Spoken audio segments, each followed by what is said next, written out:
ಸ್ನೇಹಿತರೆ, ಚರಿತ್ರೆ ಮತ್ತೊಂದು ವಿಡಿಯೋಗೆ ನಿಮಗೆಲ್ಲ ಪ್ರೀತಿಯ ಸ್ವಾಗತ. ಬಾಂಗ್ಲಾದಲ್ಲಿ ಯಾವ ಪರಿಸ್ಥಿತಿ ಇದೆ ಅನ್ನೋದು ನಿಮಗೆಲ್ಲ ಗೊತ್ತಿರಬಹುದು. ಹಿಂದುವೊಬ್ಬರನ್ನ ಯಾವ ರೀತಿ ಕಟ್ಟಿ ಹಾಕಿ ಹೊಡೆದು ಬಡೆದು ನಂತರ ಜೀವಂತವಾಗಿ ಬೆಂಕಿ ಹಾಕಿ ಸುಟ್ಟ ವಿಡಿಯೋವನ್ನ ನಿಮ್ಮಲ್ಲಿ ತುಂಬಾ ಜನ ನೋಡಿರಬಹುದು. ನೋಡದೇ ಇರುವವರು ದಯವಿಟ್ಟು ನೋಡೋದಕ್ಕೆ ಹೋಗಬೇಡಿ, ಅಷ್ಟು ಕ್ರೂರವಾಗಿದೆ ಆ ವಿಡಿಯೋ. ಪಾಪಿ ಬಾಂಗ್ಲಾದ ಜನತೆಗೆ ಟಾರ್ಗೆಟ್ ಇರೋದು ಎರಡೇ, ಒಂದು ಭಾರತ, ಮತ್ತೊಂದು ಹಿಂದೂಗಳು. ಬಾಂಗ್ಲಾದಲ್ಲಿ ಅಲ್ಪಸಂಖ್ಯಾತರಾಗಿರುವ ಹಿಂದೂಗಳನ್ನ ಸಂಪೂರ್ಣವಾಗಿ ನಾಶ ಮಾಡಬೇಕು ಅಥವಾ ಅವರನ್ನ ಇಲ್ಲಿಂದ ಓಡಿಸಬೇಕು ಅನ್ನೋದೇ ಅವರ ಗುರಿ. ಇದಕ್ಕಾಗಿ ಬಾಂಗ್ಲಾ ಏನ್ ಮಾಡೋದಕ್ಕೆ ಕೂಡ ಹಿಂಜರಿಯುತ್ತಿಲ್ಲ. ಈಗ ಪಾಕಿಸ್ತಾನದ ಜೊತೆ ರಕ್ಷಣಾ ಒಪ್ಪಂದವನ್ನೇ ಮಾಡೋದಕ್ಕೆ ಬಾಂಗ್ಲಾ. ಯಾವ ದೇಶದ ವಿರುದ್ಧ 6 ದಶಕದ ಹಿಂದೆ ಸ್ವಾತಂತ್ರ್ಯಕ್ಕಾಗಿ ಹೋರಾಟ ಮಾಡಿತ್ತೋ ಅದೇ ದೇಶದ ಜೊತೆ ಈಗ ಕೈ ಜೋಡಿಸಿಕೊಂಡು ರಕ್ಷಣಾ ಒಪ್ಪಂದ ಮಾಡಿಕೊಳ್ಳೋದಕ್ಕೆ ಬಾಂಗ್ಲಾ ಹೊರಟಿದೆ. ಅದು ಕೂಡ ಬಾಂಗ್ಲಾದ ಮೇಲೆ ಇನ್ಮುಂದೆ ಯಾವುದೇ ರೀತಿಯ ದಾಳಿ ಆದರೂ ಅದು ಪಾಕಿಸ್ತಾನದ ಮೇಲೆ ದಾಳಿಯಾದಂತೆ ಅರ್ಥ. ಆಗ ಪಾಕಿಸ್ತಾನ ಸೇನೆ ಬಾಂಗ್ಲಾದ ಸಹಾಯಕ್ಕೆ ಬರಬೇಕು. ಯಾವ ರೀತಿ ನ್ಯಾಟೋ ದೇಶಗಳು ಒಪ್ಪಂದ ಮಾಡಿಕೊಂಡಿದ್ದಾವೋ ಅದೇ ರೀತಿಯ ಒಪ್ಪಂದವನ್ನ ಈಗ ಬಾಂಗ್ಲಾ ಹಾಗೂ ಪಾಕಿಸ್ತಾನ ಮಾಡಿಕೊಳ್ತಾ ಇವೆ. ಹೀಗೆ 2 ಕ್ರೂರಿ ದೇಶಗಳು ಒಪ್ಪಂದ ಮಾಡಿಕೊಳ್ಳೋದಕ್ಕೆ ಮುಂದಾಗ್ತಾ ಇದ್ದಂತೆ ಭಾರತ ಕೂಡ ಈ ವಿಚಾರದಲ್ಲಿ ಅಲರ್ಟ್ ಆಗಿದೆ. ಪಾಕ್ ಹಾಗೂ ಬಾಂಗ್ಲಾ ಮಾಡಿಕೊಳ್ತಾ ಇರುವ ಒಪ್ಪಂದದಲ್ಲಿ ಟಾರ್ಗೆಟ್ ಆಗಿರೋದು ಭಾರತ ಅನ್ನೋದನ್ನ ಬಿಡಿಸಿ ಹೇಳಬೇಕಾದ ಅಗತ್ಯ ಇಲ್ಲ ಅನ್ಸುತ್ತೆ. ಹೀಗಾಗಿ ಭಾರತ ಇದಕ್ಕೆ ಕೌಂಟರ್ ಪ್ಲಾನ್ ಅನ್ನ ಸಿದ್ಧವಾಗಿ ಇಟ್ಕೊಂಡಿದೆ. ಅಷ್ಟಕ್ಕೂ ಭಾರತ ರೆಡಿ ಮಾಡಿರುವ ಪ್ರತಿತಂತ್ರವೇನು, ಬಾಂಗ್ಲಾ ಹಾಗೂ ಪಾಕಿಸ್ತಾನ ಯಾವ ರೀತಿಯ ಒಪ್ಪಂದ ಮಾಡಿಕೊಳ್ತಾ ಇವೆ, ಇದರಿಂದ ಭಾರತದ ಮೇಲಾಗುವ ಪರಿಣಾಮಗಳೇನು ಎಲ್ಲವನ್ನ ಡೀಟೇಲ್ ಆಗಿ ತೋರಿಸ್ತೀವಿ ನೋಡಿ.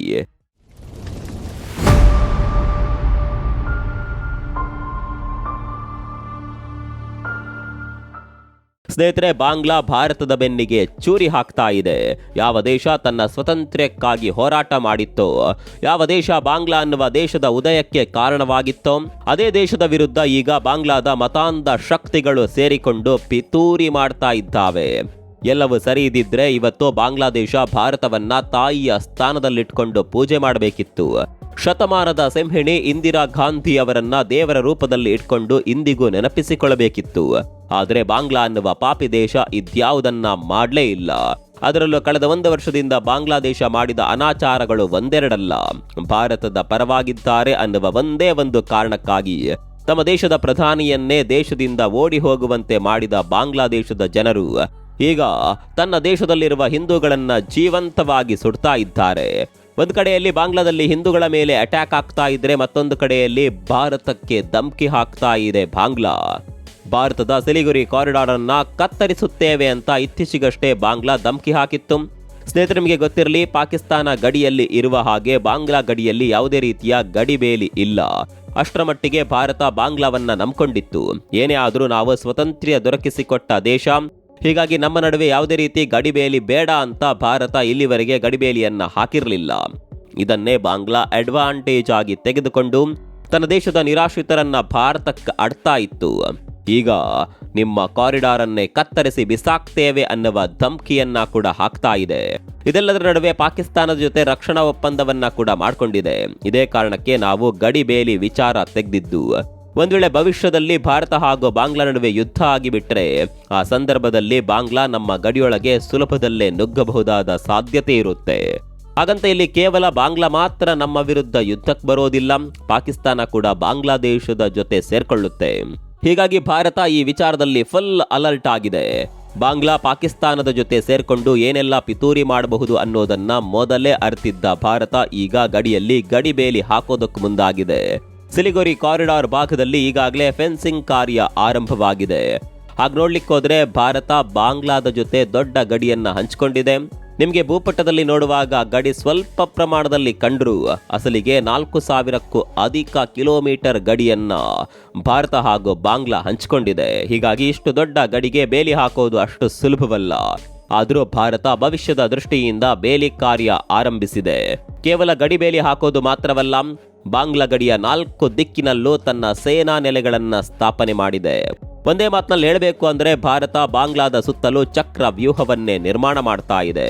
ಪಾಕಿಸ್ತಾನ ಅಲ್ಲ, ಪಾಕಿಸ್ತಾನದ ಅಪ್ಪ ಜೊತೆಗೆ ಬಂದ್ರು ಈ ಬಾರಿ ಬಾಂಗ್ಲಾವನ್ನ ಭಾರತವಂತೂ ಸುಮ್ಮನೆ ಬಿಡೋದಿಲ್ಲ. ಇಷ್ಟೆಲ್ಲ ಗೊತ್ತಿದ್ರೂ ಬಾಂಗ್ಲಾ ಪಾಪಿ ಪಾಕಿಸ್ತಾನದ ಜೊತೆ ಕೈ ಜೋಡಿಸ್ತಾ ಇದೆ. ಈ ಕುರಿತಂತೆ ಈಗಾಗಲೇ ಬಾಂಗ್ಲಾ ಹಾಗೂ ಪಾಕಿಸ್ತಾನದ ಜೊತೆ ಮಾತುಕತೆಗಳು ಸಂಪೂರ್ಣಗೊಂಡಿದೆ.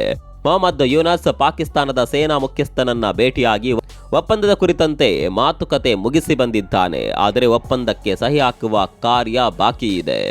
ಯೂನಸ್ ಮಧ್ಯಂತರ ಸರ್ಕಾರದ ಪ್ರಧಾನಿಯಾಗಿರೋದ್ರಿಂದ ಮುಂದೆ ಚುನಾವಣೆ ನಡೆದ ನಂತರವೇ ಆಯ್ಕೆಯಾಗುವ ಪ್ರಧಾನಿ ಈ ಒಪ್ಪಂದಕ್ಕೆ ಸಹಿ ಹಾಕಬೇಕು. ಹೀಗಾಗಿ ಸದ್ಯದ ಮಟ್ಟಿಗೆ ಸಹಿ ಬಿದ್ದಿಲ್ಲ. ಈ ಕುರಿತಂತೆ ಯೂನಸ್ ಒಂದು ವಿಚಾರವನ್ನ ಹೇಳಿದ್ದಾನೆ. ಮುಂದೆ ಬಾಂಗ್ಲಾದಲ್ಲಿ ಜಮಾತ್ ಇಸ್ಲಾಂ ಅನ್ನುವ ಪಕ್ಷ ಅಧಿಕಾರಕ್ಕೆ ಬರುತ್ತೆ, ಅವರು ಈ ಒಪ್ಪಂದವನ್ನ ಮಾಡಿಕೊಳ್ತಾರೆ ಅಂತ ಯೂನಸ್ ಹೇಳಿದ್ದಾನೆ. ಅಲ್ಲಿಗೆ ಎಲ್ಲವೂ ಪ್ರೀ ಪ್ಲಾನ್ ಆಗಿಯೇ ಆಗುತ್ತೆ ಅನ್ನೋದು ಬಹುತೇಕ ಕನ್ಫರ್ಮ್. ಹೇಳೋದಕ್ಕೆ ಪ್ರಜಾಪ್ರಭುತ್ವ ದೇಶವಾಗಿದ್ರೂ ತನಗೆ ಬೇಕಾದ ಪಕ್ಷವನ್ನೇ ಅಧಿಕಾರಕ್ಕೆ ತರೋದಕ್ಕೆ ಎಲ್ಲ ಸಿದ್ಧತೆಗಳು ನಡೆದಿದೆ ಅನ್ನೋದು ಇಲ್ಲಿ ಕ್ಲಿಯರ್ ಆಗಿ ಗೊತ್ತಾಗುತ್ತೆ. ಏನೇ ಆದರೂ ಪಾಕಿಸ್ತಾನ ಹಾಗೂ ಬಾಂಗ್ಲಾದೇಶಗಳ ಮಧ್ಯೆ ರಕ್ಷಣಾ ಒಪ್ಪಂದ ಆಗೋದ್ರಲ್ಲಿ ಎರಡು ಮಾತಿಲ್ಲ. ಅಲ್ಲಿಗೆ ಭಾರತಕ್ಕೆ ಸುತ್ತಮುತ್ತಲು ಶತ್ರುಗಳೇ ಆವರಿಸಿಕೊಳ್ತಾರೆ.